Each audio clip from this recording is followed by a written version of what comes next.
యేసుక్రీస్తుని నమ్ముకొని ఎంతో భక్తిగా జీవిస్తున్న ఒక కుటుంబం సోషల్ మీడియా మోజులో పడిపోయి తిరిగి వారిని భక్తి తెలుసుకొని ఎలా దేవుని వైపు మళ్ళారో ఈ స్క్రిప్ట్లో చూద్దాం.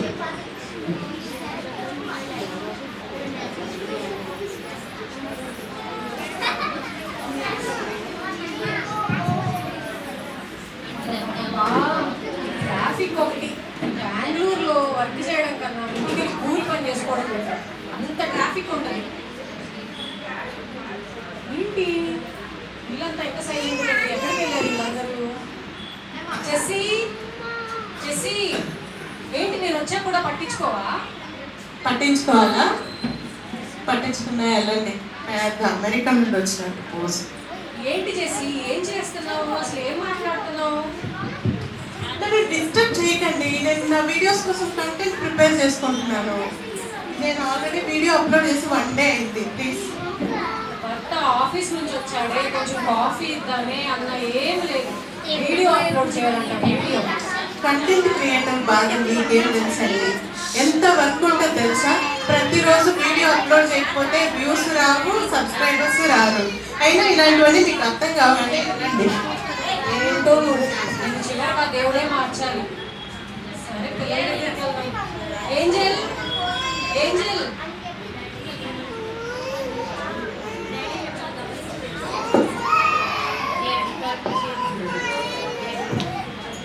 సోషల్ మీడియా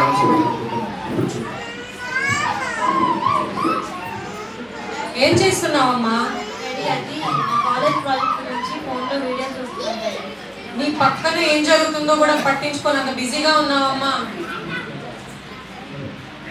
ఏంటి ఏంజెల్ కొంచెం తేడాగా బిహేవ్ చేస్తుంది. సర్లే మనవాడి దగ్గరికి వెళ్దాం. ఎక్కడున్నాడు బాబు? కొత్తగా వస్తున్నావు. ఎక్కడున్నావమ్మా? చూచారా బ్యాక్ సైడ్ చూచారా డోర్ దగ్గర పడిపోయారా? ఎందుకు రా అలా అరుస్తావు? నీ వల్ల నా నడుము విరిగిపోయిందిరా. అయ్యో డాడీ నేను పబ్జి ఆడుతున్నా డాడీ. కని పెంచి తండ్రిని చంపేస్తావంట్రా. ఏంటది గేమ్ ఆడుకుంటున్నా మొబైల్లో. ఏం గేమో ఏంటో. నీ అరుపులు ఎవరన్నా వింటే అక్కడికక్కడే హార్ట్ అటాక్ వచ్చి చస్తారు. అయ్యో డాడీ అయినా ఈ దరిద్రం అంతా ఆ దిక్కుమాలిన మొబైల్ వల్ల, వైఫై వల్లే వచ్చింది.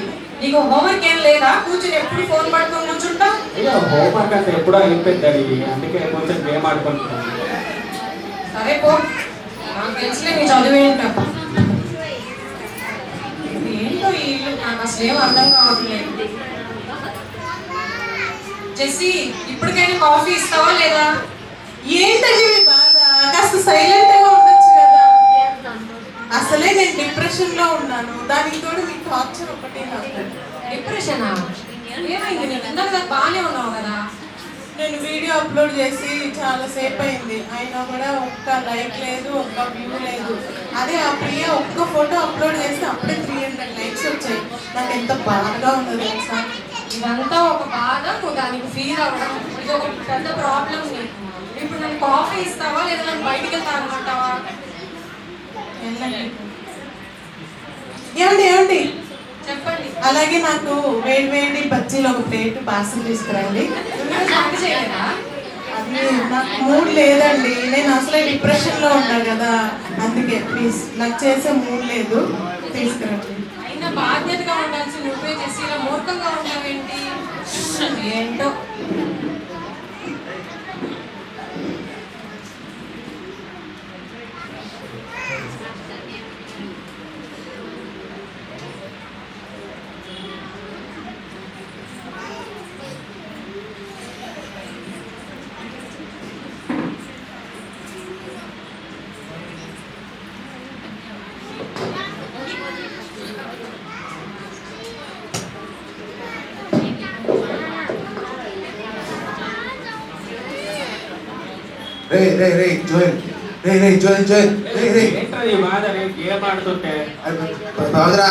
గ్రౌండ్కి వెళ్ళి క్రికెట్ ఆడతాం.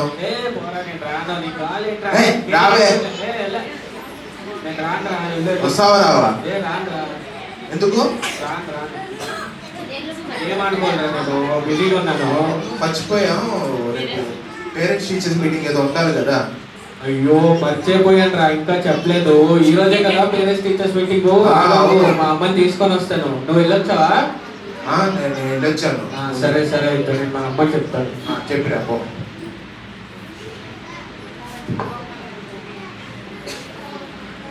అమ్మా అమ్మా ఏంట్రా?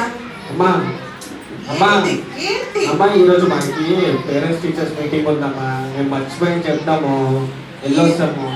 ఈ రోజు మీటింగ్ ఉంటే ఇప్పుడు వచ్చి చెప్పేది. అమ్మా మర్చిపోయినామా, ఒక 5 నిమిషాలమ్మా, ఇక్కడ కదా మా స్కూల్ పక్కన వెళ్ళొస్తాము. వీడియోస్ అప్లోడ్ చేసుకోవాలి. అమ్మా, మీ డాడీ నాకు ఖాళీగా ఉంటాడు. డాడీని అడిగితే ఇప్పుడు తంటారమ్మా, నన్ను వద్దమ్మా, వెళ్తాం రామా. సరే ఇంత పెద్దగా అంటున్నారు. సర్లే పద.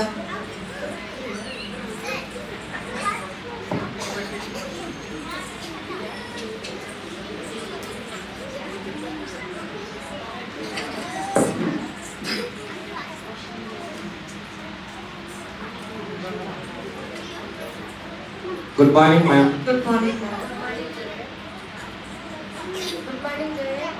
Good morning ma'am. అవును ma'am. Thank you ma'am. Joel చాలా బ్రిలియంట్ గా ఉండేవాడు. ఈ మధ్య అసలు ఏమవుతుందో తెలియట్లేదు.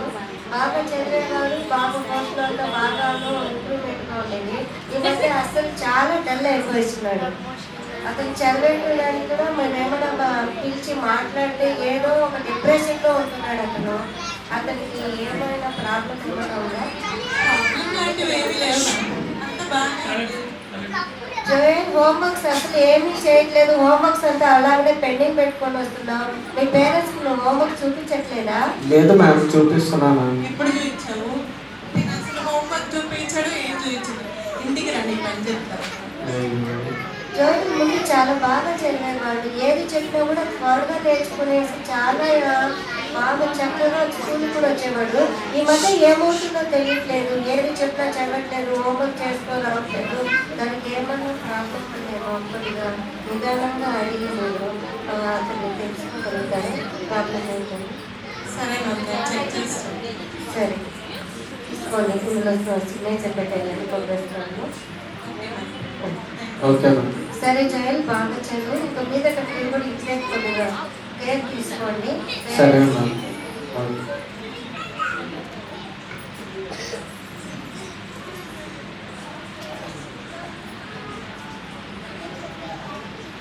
జెస్సీ, ఎప్పుడు అదే ఫోనా? ఏమండి, ఈరోజు నాకు చాలా హ్యాపీగా ఉంది తెలుసా. నా ఛానల్ని 500 మంది సబ్స్క్రైబ్ చేసుకున్నారు.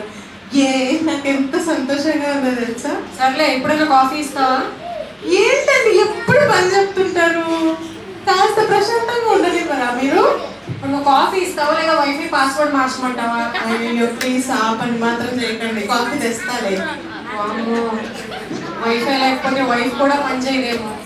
ఏసయ్య, నా కుటుంబం ఎందుకు ఇలా అయిపోయింది? ఒకప్పుడు ఎంతో సంతోషంగా ఉండేవాళ్ళం మేమందరం, కానీ ఇప్పుడు అసలు ఎవరితో మాట్లాడట్లేదు. ఎప్పుడు ఎవరి ఫోన్లో వాళ్ళే ఉంటున్నారు. అసలు నాకు ఏం చేయాలో అర్థం కావట్లేదు.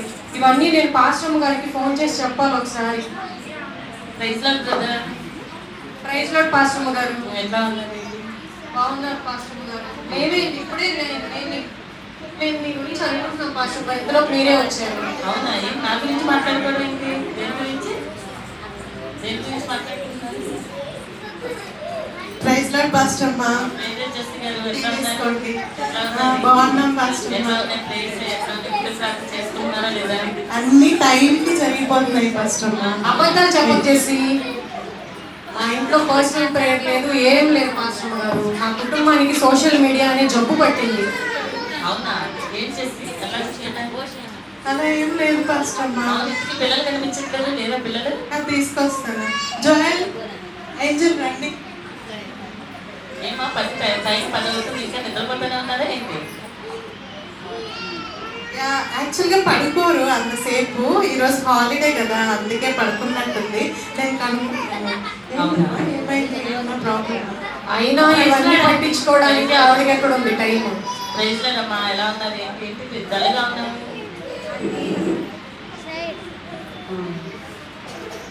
ఏంటమ్మా డల్గా ఉన్నావు?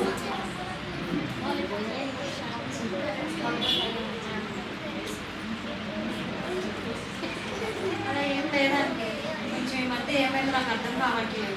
ఏసయ్యే మిమ్మల్ని పంపించాడంట నా పరిస్థితి చూసి. అవునా, ఏమైంది బ్రదర్? ఆవిడకి అవన్నీ పట్టించుకోవడానికి ఎక్కడుంది? నాతో చెప్పు చేసి ఏమన్నా ఉంటే నేను చూసుకుంటాను. నాకు ఫేస్బుక్లో ఒక అబ్బాయి పరిచయం అయ్యాడండి. తన వల్ల తను నేను చాలా తిరిగాం, కానీ ఇప్పుడు తను మంచివాడు కాదని తెలిసింది. ఏం చేయాలో అర్థం కావట్లేదు, చదవాలని లేదు, ఏం చేస్తున్నాను కూడా నాకే తెలియట్లేదు. మీరే ఏమైనా చెప్పండి. చూడమ్మా, ఏంటంటే నువ్వు దేవుని బిడ్డవి, అట్లాంటి శ్రోతల్లో నువ్వు పడకూడదు. మరి ఫేస్బుక్ అని అదని ఇదని అన్నీ చూసి ఫ్రెండ్స్ పెంచుకొని మరి దేవునికి దూరం అవ్వకూడదు.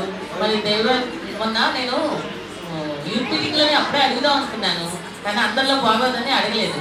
మరి నువ్వు అలా చేయడం అసలు బాగాలేదు. ఆ ఫేస్బుక్ కొంచెం దూరంగా ఉండమ్మా. సరే అండి, ఇంకెప్పుడు అలాంటి పనులు చేయము. పేరెంట్స్ మాట వింటాము, ప్రేయర్ నీకు చేసుకుంటాము. ఏమైనా ప్రాబ్లం ఉంటే ఫస్ట్ పేరెంట్స్ చెప్పమ్మా. ఓకే అండి. సోషల్ మీడియాని ఎంతవరకు యూజ్ చేయాలో అంతవరకే యూజ్ చేసుకోవాలి. అనవసరంగా ఆ సోషల్ మీడియా వల్ల పడిపోయి మనం దేవునికి దూరం అవ్వకూడదు. అవును పాస్టమ్మ, మీరు చెప్పింది నిజమే. నేను కూడా మేమందరము సోషల్ మీడియా మైకంలో మునిగిపోయి అదే జీవితం అనుకున్నాము, కానీ ఇప్పుడే తెలిసి వస్తుంది పాస్టమ్మ. చూడమ్మా, ఒక బాధ్యత గల తల్లిగా నువ్వు నీ ఇల్లుని కట్టుకోవాల్సిన దానివై ఉన్నావు.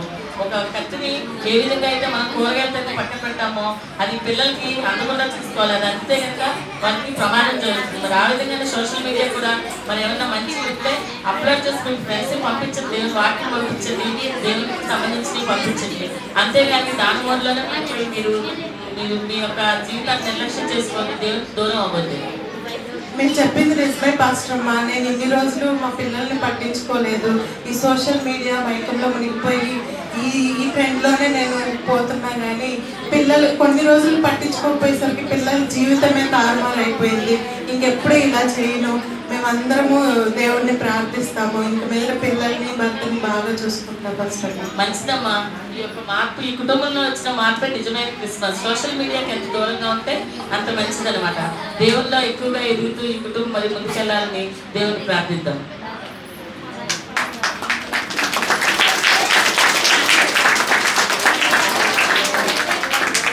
నేను నా ఇల్లు